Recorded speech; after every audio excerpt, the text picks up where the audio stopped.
Сега добро утро на господин Ян Янев, лидер на РЗС. Очакваме в студиото да дойде Николай Колев-Босия. Той пътува насам, доколкото разбрахме, който вчера по време на един разговор за действащите агенти в парламента спомена и вашето име, казвайки, че вие сте бил вербуван като агент Хлапето през 1989 година. Нещо, което не е новина, но това, което вчера той каза, е, че сте действащ агент. Вие ми изглеждате на сериозни хора и във вашето студио, тук в същото, само че други ваши колеги, по същия начин са били свидетели на поредните инсинуации и груби лъжи. Ето, Босия, Яне Янев беше агент Хлапето. Да, от 2010 година са тези. И той твърди по същия начин, че са бил вербуван преди 1989 година. Ето, още преди 10 ноември. Това са пълни глупости. Аз само ще кажа, че от моя род, по бащина и майчина линия, няма нито един комунист, нито един съпричастен със службите. И аз се гордея с това. И винаги моето семейство и аз лично сме презирали както ония режим преди 10 ноември, така и техните наследници в лицето на БСП и ДПС. Аз съм дошъл тук за нещо много по-важно, което преди време бях помолил да ми се даде думата, за да кажа някои неща, които са изключително важни за държавата и за огромна част от българите, занимаващи се с земеделие. Проблемите в Държавен фонд земеделие в момента са изключително тежки. Толкова тежки не са били през последните 24-5 години. Има голяма опасност Държавен фонд земеделие, респективно Разплащателната агенция, да изпаднат в състояние, в което да нямат административен капацитет, за да могат да подсигурят новия програмен период 2014-2020 година. Има голяма опасност да пропаднат повече от 5-600 инвестиционни проекти. Да, вие вчера го разказахте това нещо. Но аз искам да ви попитам дали правилно сте цитирани в агенция ПИК, че заинтересовани лица са вкарали Николай Колев-Босия за участие в BTV. На въпрос, кои са заинтересованите лица, които са осигурили участието на Босия, вие отговаряте, това е същия кръг, който е имплантирал корумпираното семейство Мирослав Николов и Виолета Александрова в фонд земеделие. Това е Моника Станишева. Правилно ли сте цитиран? Направи ми странно впечатление, правилно ли сте цитиран? Ще ви кажа, направи ми странно впечатление, че вашия колега господин Караджов, тогава, когато Босия започна да говори в същата минута, в която аз говорих в студиото на Нова телевизия, вече имаше моето име на айпада и срещу моето име... 21 век. И срещу моето име... Ще ви демонстрирам с колко време става това. Вие не знаехте, че той ще повдигне темата Яне Янев. Как може да ви стои на айпада без той да е споменал Яне Янев? Повдигнете някой име, веднага ще отговорим. Правилно ли сте цитиран? Първо да ви питам в агенция ПИК, за да си задам следващия въпрос. Аз твърда, че има заинтересовани кръгове в България, които искат да омаловажат важните теми, за да могат да продължат корупционните практики. Твърдяли ли сте, че Моника Станишева е уредила участието на Николай Колев-Босия тук? Твърдял съм, че Моника Станишева има същия почерк. Тя действа по този начин. Правилно ли сте цитиран? Това е Моника Станишева. Тя е обещала миналата вечер на семейството, че ще подсигури Босия да говори по BTV лъжи.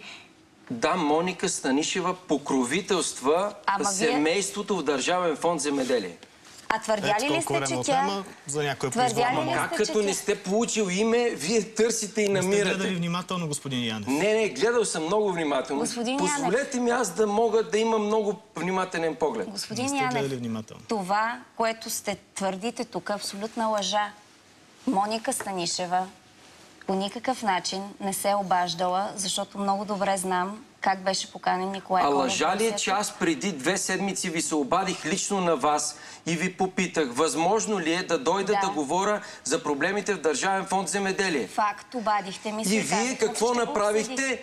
пуснахте пердето с цензурата. Не е вярно, господин Как не е Янев, вярно? гостувахте. Как не е вярно? Това е Гостувахте. истината.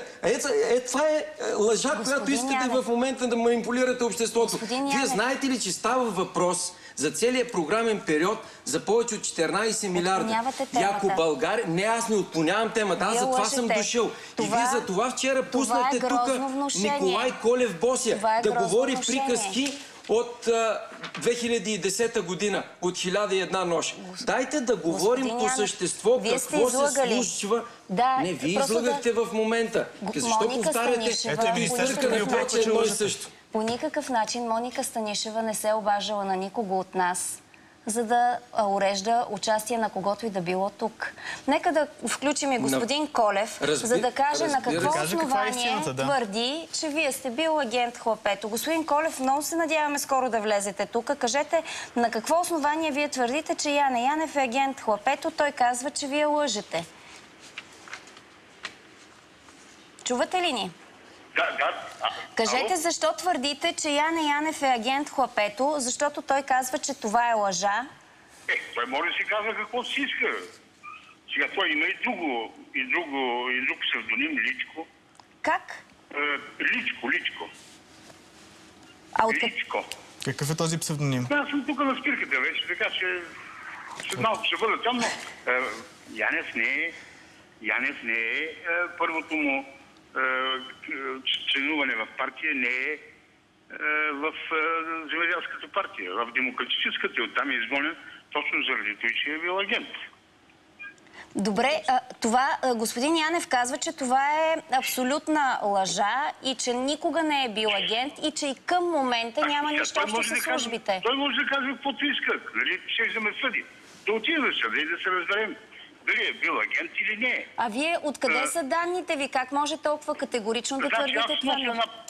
Нося една публикация на вестник Монитор от 18 януари 2011 година, където ясно и точно е казано и за неговите сексуални наклонности. Всичко си е написано едно към едно. Това са някакви неща, които няма как да ги твърди който и да било, защото да се гледа под чаршафите леко преминава границата на доброто възпитание. Очакваме и добрени минути тук. Ето отговора на Министерството на земеделието към вас, господин Янев, на вашето отворено писмо, където по подобна пикантна тема казват, не отговарят на истината твърденията, че шефът на фонда Мирослав Николов и заместникът му Виолета Александрова живеят на семейни начала. Това са слухове, появили са в жълтите медии, които са несериозни. Ето, вижте, пак четете като дявола Евангелието. Този отговор не е на министъра на земеделието, а е на същото въпросно семейство на Държавен фонд земеделие. Аз правя открито писмо към министъра на земеделието с конкретни въпроси, а ми отговаря ръководството на фонда. То е адресирано само към министъра. И министъра каза, че въпросите са изключително сериозни, изключително тежки и той ще възложи проверка на инспектората на министерството. Кой да отговори на въпроса кой с кого живее? Министерство... Вижте, тук има закон за държавния служител. След като има пряка иерархична връзка и зависимост, не може те да продължат да работят, когато живеят на семейни начала. Няма как. Или се спазва закона, или за някои важи, а за други не важи. А вие този псевдоним Личко за първи път ли го чувате? Аз по мой адрес съм чувал всякакви небивалици, но съм завеждал много дела и огромна част от тях съм печелил. Пак ще заведа дело, защото, вижте, вие сте интелигентни хора. В наказателния кодекс има два текста, които са императивни и категорични. Тогава, когато, ако Боси е наистина аз съм агент и той го е изнесъл във вашето студио, значи той разкрива държавна тайна, попада под ударите на закона и директно отива в затвора. Второ, аз съм проверяван като народен представител 3 пъти от всички комисии. И по никакъв повод нищо не е излизало за мен и няма как да излезе. Ако сте действащ агент, няма как да излезе. Ма това са пълни глупости. Ако аз съм действащ агент и той го е казал във вашето студио, т.е.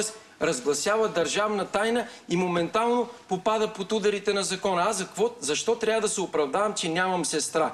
Нямам сестра, имам един единствен брат. Това е истината.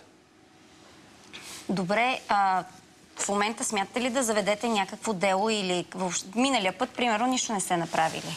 Да, разбира се, че ще заведа, защото не съм обръщал внимание. И сега не исках, но юристите ме посъветваха, че трябва да го сторя, защото има персони, които играят ролята на тролове, които се пускат в удобни, подходящи моменти, за да могат да отклоняват общественото внимание в посока, Господин която Янев, е на нас никой удобна. не ни ги пуска тези тролове.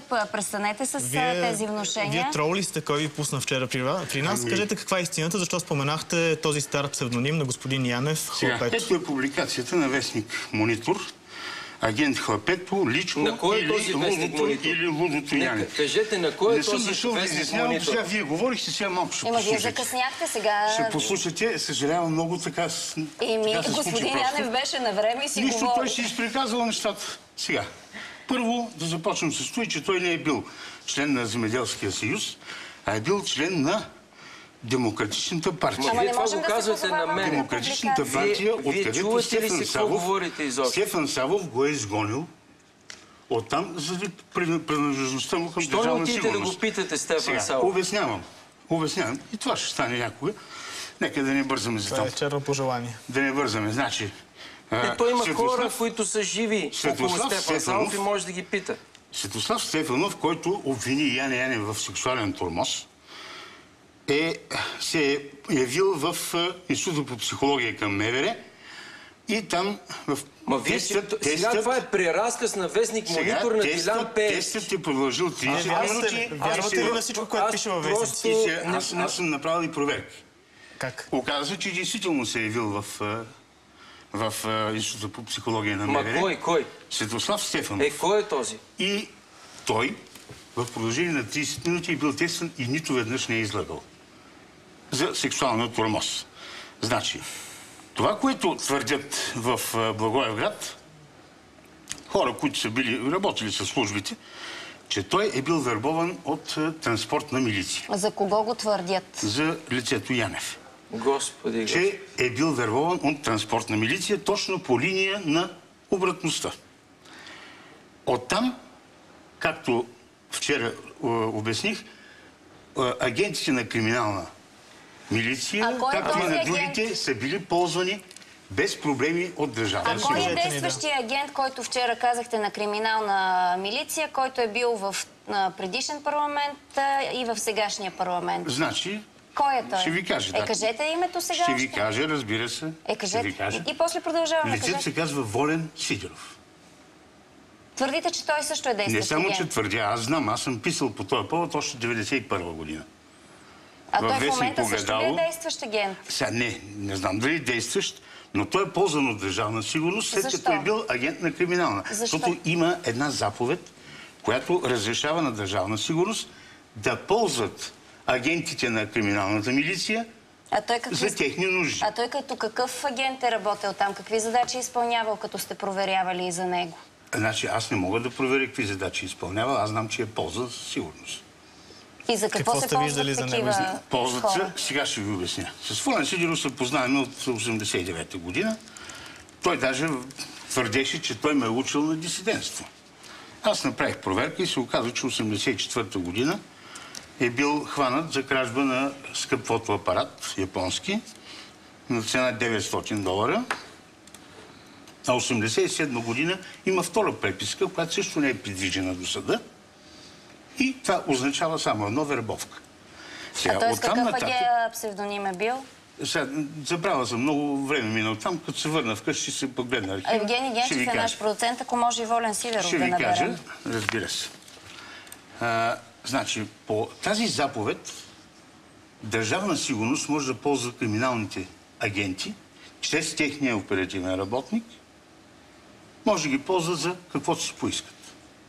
Затова ще ви доведа тук колкото искате оперативни работници. За какво може да поиска един бивши от оперативен Държавна работник да си сигурност, ползва агента? да ги ползва по линията на политическата полиция, каквато беше 6-то управление.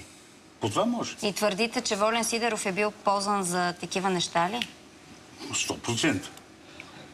Аз мога да ви доведа, казах ви, една група оперативни работници от Държавна сигурност, които да потвърдят, че има такава Добре, заповед, че вие има колеги такова знаете, ето полза. сега казвате, господин Янев казва, че вие, ако твърдите, че той е действащ агент, вие трябва на мига да бъдете арестуван, защото попадате под ударите на закона, защото изнасяте тайна. Държавна? Ние нямаме държава. Сега, господин Колев, минаваме в сферата, нали, на философията и предположенията, но... Що на философия и предположение? Как планирате да се защитите? Сега ще ви кажа един случай. Изработиха един глупав закон на времето, член 357А, който, ако ти знаеш за някой, че е бил агент, или че трябва да отидеш в едномесечен срок да донесеш. Аз отидах при Желю Желев и казах, тогава беше президент, викам: Желю, ако ти пуснеш този закон, ще стане голяма беля. Той го подписа. Аз отидах при него, казах му 4 имена на агенти на Твърдите държавна ли пак, че сигурност. Яне Янев е действащ агент? Не, аз предположих, че е действащ агент, защото не са му извадили. Не са му извадили. А сега вече извадили в досието. В смисъл, имаме предположение, че той е такъв, така ли? Определено да. Как ще се докаже, че не сте? Съдът ще го докаже. Аз нямам нищо. Нали затова е цялата работа. Разбира се. Съдът ще го Моето докаже. момиче или моето момче, не знам точно как да кажа, но... Нека да отговори господин Янев. Само да ви помоля да кажа няколко нека да думи отидем след в съда тези и в съда ще се бръщолевения реши. тук, които са за психотест наистина. Първо да попитам господин Босия откъде получава заплата, откъде са неговите доходи, как живее, кой му дава доходи. Моето момче до преди 3 години работих в една частна фирма. В продължение на 10 години. Освен това и нямам жълта книжка, както твърдиш в някои предавания. И това нещо в съда по същия начин ще стане ясно. Така че отиваме в съда и там решаваме нещата повече. Това е истината, няма какво да че на приказваме. такива тролове, макар и изхабени и амортизирани, в момента, в който са нужни, за да цитират вестниците на Пеевски, им се подхвърлят някакви пари, идват в студиото и бръщолевят небивалици, за да могат да отклонят вниманието от същинската тема. Не, тези неща са важни. Която е свързана с с жестоките гранд корупционни схеми в фонд земеделие, които ощетяват земеделските производители, бенефициентите, общините и всички останали. Кога стана земеделец? Хайде сега да ми кажеш на Конгреса на Аграрната партия в Москва през 2004 година с кого беше? С офицери от Държавна сигурност ли беше? Питам. Аз на приказки и на сънища не отговарям. Има фотографии. Но има фотографии за това нещо. И аз ще ги извадя тези фотографии на съда. Искам да ви кажа, че това не е сън, което го говорите тук и лъжите пред това голямо публично пространство, в което се намираме в момента. На Аграрната партия в Москва. Продължение на 4 дни. Кой беше? Аз или ти? Аз съм ходил на конгреси в цял свят. Кой ти урежда срещите? С Атанас Желещев съм ходил в Москва. Атанас Желещев го остави. Друг имаше един офицер. И журналиста Тодор Токин. И офицера от Румно. Моля те се. Кажете им, за да приключим. Радион Попов се казва. Говориш... Имате снимки за това нещо ли? Говориш пълни Има глупости. снимки. А вие имате ли? Да, ще ги доведат, ще ги донеса снимки. Ще подам до главния прокурор когото искаш, ако искаш сигнал, за да се изясни. И до светия трол, ако искаш. Значи там има среща с президента на Алтай Лапшин. Моника Станишева и Дилян Пеевски не могат да определят дневния ред на обществото и не могат да пускат винаги такива тролове като вас, за да могат да отклоняват общественото внимание. Ако вие извадите една стенограма и чуете какво сте казал в момента в студиото, и ако мислите нормално, ще се срамувате от себе си. Аз няма от какво да срамувам. Ще се срамувате от себе си. Няма от какво да достоинството ми... От агенти от Държавна сигурност, които са ходили за вас не говориш. На 30 години, аз няма от какво да срамувам. За 30 години. Аз не съм бил роден. Говориш ми глупости. Господин Янев, категорична лъжа е, че на някой ни се обажда, за да ни диктува какви да са гостите. Да знаете просто. И не правете но не правете внушение, че някой ни се обажда. Новините.